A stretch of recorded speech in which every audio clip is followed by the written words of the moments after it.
what it's like to be in rural Haiti, or urban Africa for that matter, to be a doctor or a nurse in a hospital where the leading infectious causes of death and the leading causes of admission to that hospital are AIDS and tuberculosis.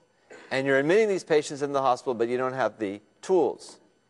So many of you have been thinking about the brain drain, but it's not just about salaries for the doctors and nurses. It's also about what's it like to take care of people when you don't have the tools of your trade. If I were in their situations, I would flee also.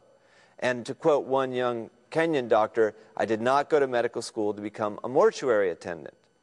So the impact on morale in launching this was very significant. The staff had more work to do, in a way, but they were more effective. But then let me show you an example of personal transformation. And I won't apologize for using this image. This is a young man named Joseph, maybe about 26 years old. And he showed up in a clinic that we were running as part of this scale-up effort. And I'm sure you can guess that he had not only AIDS, but also tuberculosis, which is the typical double whammy that is faced by poor people with HIV disease. Now, he'd come into the hospital against his, not against his will, that's his mother, of course, but he had given up already, and they had already purchased a coffin for him. And again, this is about personal transformation, so you can imagine what happens when Joseph, like anybody else here who has advanced HIV disease, is given this treatment. He responds to therapy and gets better. But that's only part of the personal transformation. So Joseph's personal transformation continued. He didn't just get better, he got involved in the movement.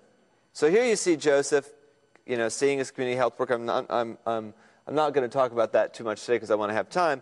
But also, here he is speaking at a Health and Human Rights conference in front of pictures of himself. You can see projected behind him pictures of himself. So his transformation continues as well. And we met people like this guy, John. This is, if I tell you, you look at these pictures, you say, oh, it's not the same guy. Actually, unfortunately, John now needs to lose weight. I need to talk to him about doing some crunches or something. But this is not rare. I mean, I don't know why.